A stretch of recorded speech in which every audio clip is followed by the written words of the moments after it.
বিসমিহি সুবহানাল্লাহি তাআলা। আজকের ক্লাসে আমরা আলোচনা করব সাক্তা সম্পর্কে। সাক্তা কি জিনিস?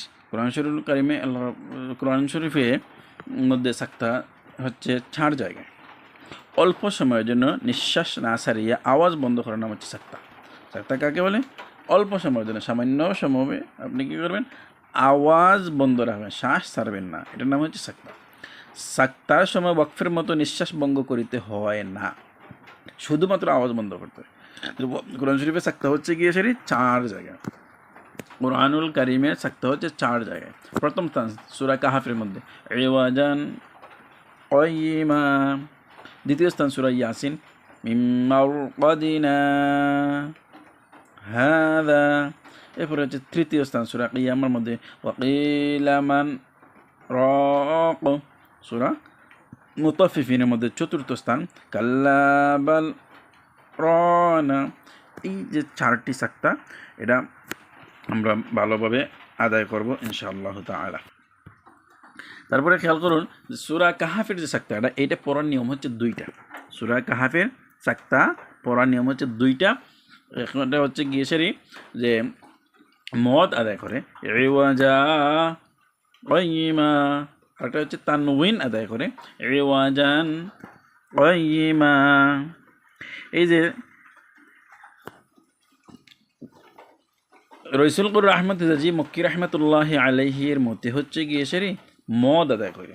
আহমদ হেজাজি বড় একজন কারি ছিলেন মক্কা শরীফের, যিনি হচ্ছেন আব্দুল্লাহ চৌধুরী ফুলতলি রাহিমাহুল্লাহর উস্তাজ। তিনি রইসুলকুর আহমদ হেজাজি রহমতুল্লাহ আলাইহি তিনি মদ আদায় করে এখানে সাক্তা করতেন ইওয়াজা কাইয়িমা।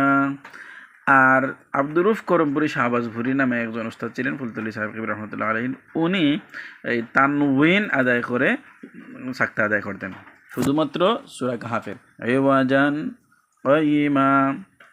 বাকিগুলা যেভাবে আছে ওইভাবেই। তারপরে দেখেন তায়ে মারবুতা এবং তায়ে মাজরুরা। এই যে গুলতা যেটা আমরা সেটাকে বলে হয় তায়ে মারবুতা। এই তাটা ওয়াকফের হালতে সাকিন হইয়া যায়, ওয়াকফের হালতে হা হইয়া যায়, ওয়াকফের হালতে সাকিন হা হইবে এবং অচল অবস্থায় তা থাকবে। গুলতা যেটা ওয়াকফের সময় হা হইয়া যাবে, অচল অবস্থায় তা থাকবে। তারপরে খেয়াল করুন কলকলা হরফ উচ্চারণের সময় কিছু কম্পিত হয়, কিছু হরফ কম্পন সৃষ্টি করে মুখের মধ্যে। সেটা হচ্ছে গিয়ে কোনো হরফ উচ্চারণের সময় হঠাৎ আঘাতপ্রাপ্ত হইয়া এক ধরনের আওয়াজ সৃষ্টি হয়, তাকে কলকলা বলা হয়। কলকলা হরফ হচ্ছে মাত্র 5টি, কাফ ত বা জিম দাল। একসাথে মিলাইলে এগুলোকে কী বলে? কৌতুবু জাদ্দিন। কাফ ত বা জিম দাল, এই 5টি অক্ষর নড়ে, 5টি অক্ষর নড়াচড়া করে। আর আরবি 29টি হরফের মধ্যে কোনোটাই নড়াচড়া করে না, 5টি নড়াচড়া করে। কলকলা প্রথমত 2 প্রকার, কলকলায় সুগুরা, কলকলায় কুবরা।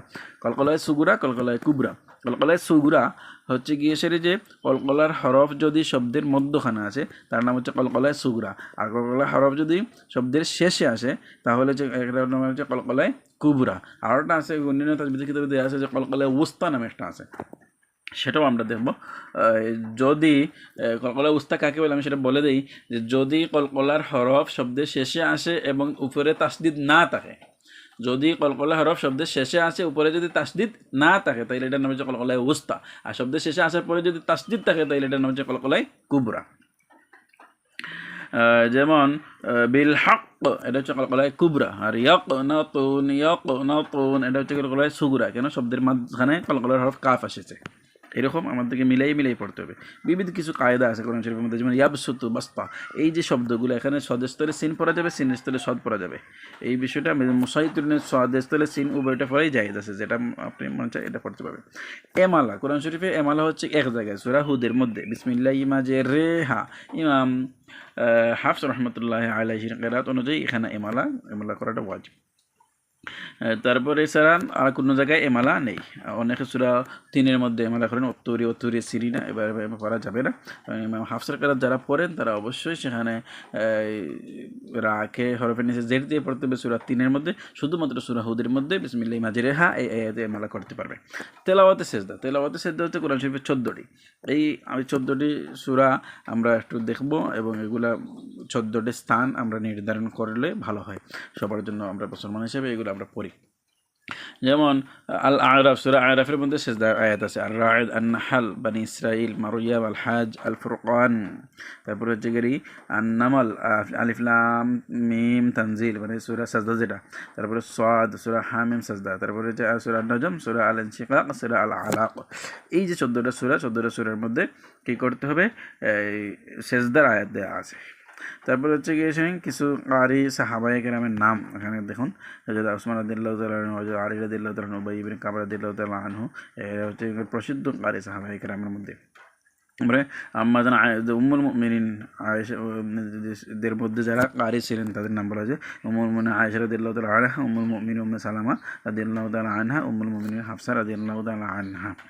এরা হচ্ছে গিয়ে এই মহিলা সাহাবী কারি ছিলেন। তারপরে হচ্ছে গিয়ে জানা ভালো এরকম কিছু জিনিস, যেমন কোরআন শরীফে আল্লাহ রাব্বুল আলামিনের নাম আল্লাহ শব্দটি 2584 বার এসেছে। অনেক সূরা একাধিক নাম আছে, যেমন সূরা ফাতিহার নামের সংখ্যা সবচেয়ে বেশি। কোরআন শরীফের সবচেয়ে বড় সূরা হচ্ছে সূরা বাকারা এবং সবচেয়ে সূরা হচ্ছে সূরা আল কাউসার। সূরা আল কাউসার কোরআন শরীফে যে 5টি সূরা শুরুতে রাসূলুল্লাহ সাল্লাল্লাহু আলাইহি ওয়াসাল্লামকে সম্বোধন করা হয়েছে, যেমন সূরা মুজ্জামিল, সূরা তাহরিম, সূরা তালাক, সূরা আহজাব, সূরা মুদ্দাসির। এই 5টা সূরা শুরুতে আল্লাহ রাব্বুল আলামিন তার হাবিব মুহাম্মদ মুস্তাফা সাল্লাল্লাহু আলাইহি ওয়াসাল্লামকে স্মরণ করেছেন বা সম্বোধন করে আহ্বান করেছেন। আম্বিয়া কেরামের নাম কোরআন শরীফে এসেছে, এই প্রায় 25 জন নবীর নাম কোরআন শরীফে এসেছে, সেটা আমরা জানি। ফেরেশতাদের নাম কোরআন শরীফে এসেছে, যেমন হারুত, মারুত, মিকাইল, জিব্রাইল, মালাকুল মাউত এরকম। আল্লাহুম্মা সাল্লি আলা সাইয়্যিদিনা মুহাম্মাদিন ওয়া আলা আলিহি ওয়া সাহবিহি ওয়াসাল্লিম আদাদা মা জারা বিহি কালামু ফি উম্মিল কিতাবি ইনদাক। আজকের আলোচনাটা আমরা এক কথা শেষ করে নিই, আবার আলোচনা রিপিট করে নিই। যেমন আমরা পড়েছি যে কলকলা হচ্ছে 2 প্রকার, কলকলায় সুগুরা, কলকলায় কুবরা। আর ওটা পড়েছি আমরা যে কলকলায় উস্তাও আর একটা আছে অন্যান্য তাজবিদের কিতাবের মধ্যে, কিন্তু আমরা পড়তেছি যেটা এটার নাম হচ্ছে প্রাথমিক তাজবিদ। আমাদের তাজবিদে শুধুমাত্র 2 প্রকারের কথা দেওয়া আছে, আমরা এটা নিয়ে আলোচনা করি। আর আজকে পাঠেই আমাদের প্রাথমিক তাজবিদ যেটা সেটা আমাদের শেষ হয়ে যাবে ইনশাআল্লাহ তাআলা। যেমন কলকলায় সুগুরা শব্দের কলকলার হরফটা যদি একটা শব্দের মধ্যখানে আসে তাহলে এটা হচ্ছে কলকলায় সুগরা। যেমন আমি বলেছিলাম যে ইয়াকনাতুন ওয়া ইয়াকনাতুন, তাহলে ইয়াকাফ সবর ইয়াক বড় কাফ, এই কাফটা হচ্ছে কলকলার হরফ, আর কাফটা শব্দের মধ্যখানে এসেছে এর জন্য কলকলায় সুগরা হয়েছে। আর যদি কলকলা হরফটা শব্দের শেষে আসে, যেমন মের সদ, এই যে কলকলার হরফটা শব্দের শেষে এসেছে, দালটা কলকলা হরফ, এটা শব্দের শেষে এসেছে, যার জন্য সেটা কলকলায় কুবরা হবে, কলকলায় কুবরা হবে। এই বিষয়টা আমাদেরকে খেয়াল করতে হবে। আর কলকলায় উস্তা যেটা, সেটা আমি বলেছিলাম যে কলকলা হরফ শব্দের শেষে আসবে ঠিকই, কিন্তু তার উপরে তাসদিদ থাকবে না। যদি তাসদিদ থাকে তাহলে কলকলায় কুবরা, আর যদি তাসদিদ না থাকে তাহলে কলকলায় সুগুরা। এই আলোচনাটা প্রথমে তাজবিদে দেয়া না, এটা আমি অন্য তাজবিদ থেকে, আরবি এটা তাজবিদ থেকে আমি আপনাদেরকে সেটা বলে দিচ্ছি। দেখেন যে শব্দের শেষে যদি ওয়াকফের কারণে সাকিন হয়, যেমন কলকলায় কুবরা হবে, যেমন আমশাজ, সিরাত, খালাইক, এই যে বিষয়টা যদি খালাইক কাফটা নড়ছে, এখানে কলকলায় কুবরা হয়েছে, এখানে শব্দের শেষে এসেছে। সিরাত শব্দের শেষে এসেছে, তটা কলকলার হরফ, এটা শব্দের শেষে এসেছে। এখানে খেয়াল করুন, দেখুন এই যে ইয়াতমাউন, তাইলে যে ইয়াতমাউন এটা হচ্ছে গিয়ে সেটা কলকলায় সুগুরা, এখন তা কলকলার হরফ, এই হরফটা শব্দের মধ্যখানে এসেছে, ইয়াতমাউন। এই বিবিধ কায়দা যেটা আমি বলেছিলাম যে ইয়াবসুতু বাসতা, ইয়াবসুতু যে শব্দটার সিন আছে, এই সিনটাকে কি পড়তে হবে, সদ পড়া যাবে। 2টি শব্দে সদ হরফকে সিন পড়িতে হয়, আপনাকে এখানে সদের জায়গায় সিন পড়তে হবে। ইয়াবসুতু না, সদের স্তরে সিন পড়তে হবে। বাসতা এখানেও সিন পড়তে হবে, বাস্তার জায়গায় সিন পড়তে হবে, বাস্তা বলতে হবে। শুধুমাত্র মুসাইয়্যিরুন একটা শব্দ আছে সূরা তুরের মধ্যে, এই যে সূরা তুরের মধ্যে বলা হয়েছে মুসাইয়্যিরুন শব্দের মধ্যে সদের স্থলে সিন, সিনের স্থলে সদ, এটা 2টাই পড়া যাবে, আপনি যে কোনো একটা পড়তে পারবেন, সমস্যা নেই। আর ওটা বলছিলাম যে এমালার অপব্যবহার, নির্দিষ্ট স্থান ব্যতীত এমালা করা অনুচিত, যেখানে মনে হয় এখানে আপনি এমালা করতে পারবেন না। যেমন আলহামদুলিল্লাহ অনেকে পড়েন, এটা পড়া যাবে না। মালিকিন নাস পড়ার অভ্যাস থাকলে মালিকিন নাস পড়তে হবে, সেটা বাদ দিতে হবে আপনাকে। আমি বলেছি তো যে যেখানে সেখানে আপনি এমালা করতে পারবেন না। এমালার স্থান নির্দিষ্ট কোথায়? শুধুমাত্র আপনি সূরা হুদের মধ্যে বিসমিল্লাহি মাঝে রে হা, এই যে সূরা হুদের চতুর্থ রুকুতে এই আয়াতটা আছে, বিসমিল্লাহি মাঝে রে হা ওয়া মুরসাহা।